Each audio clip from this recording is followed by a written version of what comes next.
बिस्मिल्लाहिर्रहमानिर्रहीम। Homeopathy for home में आज हम बेवजह रोने का टॉपिक डिस्कस कर रहे हैं। बहुत सारे पेशेंट्स होते हैं जिनको कोई माकूल वजह रोने की सामने नहीं होती, फिर भी वो रोते रहते हैं। उनका रोना तंग करने वाला नहीं होता। इनके रोने को देख के हमदर्दी होती है, तवज्जो देने को दिल करता है। ये बहुत प्यारे और नफीस लोग होते हैं। ऐसा नहीं है कि जैसे बच्चे कुछ जिद करने के लिए री री रोते हैं और रोए चले जाते हैं, ऐसा नहीं। इनका हम केस डिस्कस कर रहे हैं जिनका रोना बेवजह हो। मैं आपको मिसाल देता हूँ। मुझे याद है कि जब मैं छोटा सा था तो नानी जान के घर आए दिन जाना आना होता था, तो वो जब भी जाते तो रोती, जब वापस आते तो रोती। और किसी बात का पूछती, तुम्हारी अम्मी कैसी है, मिसाल के तौर पर मैंने कहा सो रही थी, तबीयत तो ठीक थी, हाँ ठीक थी, रोना शुरू। या तबीयत ठीक नहीं थी तब भी रोना शुरू। इसी तरह बाहर गए गांव से या मुल्क से बाहर गए या कहीं गए और वापस आए, मिले और नानी जान को मिलने के बाद बातचीत हुई, कोई अपने इलाके का होता है वहाँ, हाँ नानी जान बहुत है, वो तो फिलाना तो अपना अपना बंदा वही है, फिलां है, इस तरह कह के उनको तसल्ली दी, लेकिन रोना शुरू। या कह दिया नहीं, अब मैं जिस जगह हूँ आजकल वहां कोई नहीं होता, अपने इलाके का कोई नहीं है, लेकिन मैं शिफ्ट हो रहा हूँ फिलहाल जगह, वहां हो जाएंगे, फिर रोना शुरू। यानी बात कोई भी हो, नतीजा कोई भी हो, रिस्पांस कोई भी हो, रोना। ये जो रोना है बहुत सारे लोगों को सहूलत देता है, उनके दुख गुबार दिल के अंदर के निकल जाते हैं। मिजाज होता है रोने का, माइंड टीयरफुल होता है, वीपिंग एटीट्यूड होता है, एक डिस्पोजिशन होता है। इस तरह के पेशेंट की दवा है पल्साटेला 200। सुबह दोपहर रात 10 कतरे सुबह, 10 कतरे दोपहर, 10 कतरे रात। ये 15-20 दिन देने से पेशेंट के आमतौर पर इस रोने के अलावा भी बहुत सारे मामलात ठीक हो जाते हैं। ऐसे पेशेंट्स आमतौर पर उनका मुंह खुश्क होता है मगर उनको प्यास नहीं होती, उनको मैदे में भी मसाइल होते हैं, खास तौर पर फैटी आइटम खाने से, वो भी ठीक हो जाते हैं। ज़ाहिर रोना ठीक होता है, वो भी ठीक होते हैं।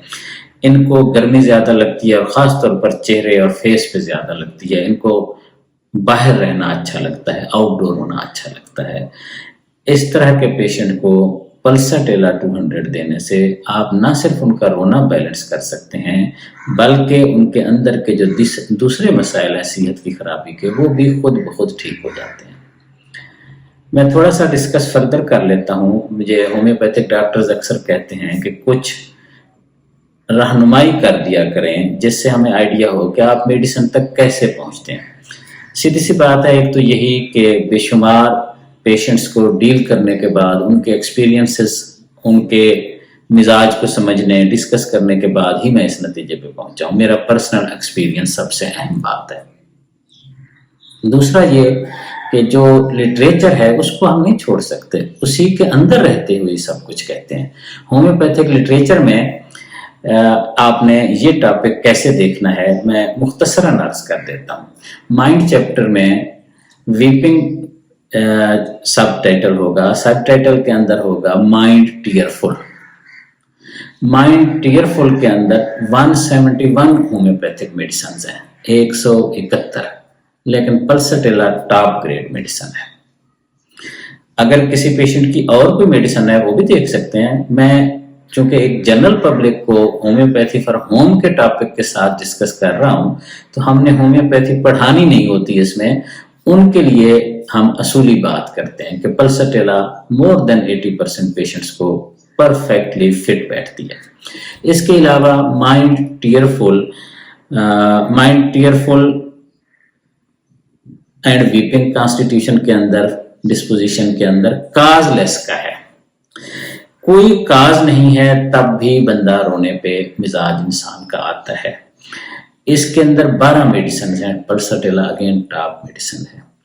और माइंड वीपिंग टीयरफुल, और उसके बाद आप टेलिंग हर स्टोरी डिजीज, इसके अंदर जब आप देखेंगे तो पल्साटेला टॉप मेडिसिन है। यानी ये इतना बड़ा हिंट है, इतनी बड़ी गाइडेंस है कि एक पेशेंट अपना मसला बताते हुए, अपनी स्टोरी बताते हुए, यानी अपना केस डिस्कस करते हुए ایک نئے انسان کے سامنے ہومیوپیتھک ڈاکٹر کے سامنے بے شک پبلک بھی ساتھ ہو، رشتہ دار عزیز بھی ساتھ ہوں، کوئی اسسٹنٹ بھی ساتھ ہو سکتا ہے، ہو سکتی ہے، اس میں بھی رونا شروع کر دے تو اس کے تمام مسائل کی مسئلہ آگے جو ڈسکس ہو رہا ہے اس کی بھی یہی دوا ہے، اور بھی کوئی صحت کے مسائل ہیں تو اس کو بھی پلسٹیلا واضح ہیلپ کر سکتی ہے۔ یہ وہ ہنٹس ہیں جس سے آپ پلسٹیلا تک پہنچ سکتے ہیں۔ پلسٹیلا اگین 200 صبح، 200 دوپہر، 200 رات۔ اگر یہ میڈیسن بہت مفید بھی ہو تو زیادہ سے زیادہ 2 ہفتے لینی چاہیے، اگر مفید نہ ہو تو ظاہر ہے اپنا کیس پراپرلی ڈسکس کرنا چاہیے پراپر ٹریٹمنٹ کے لیے۔ Thank you very much.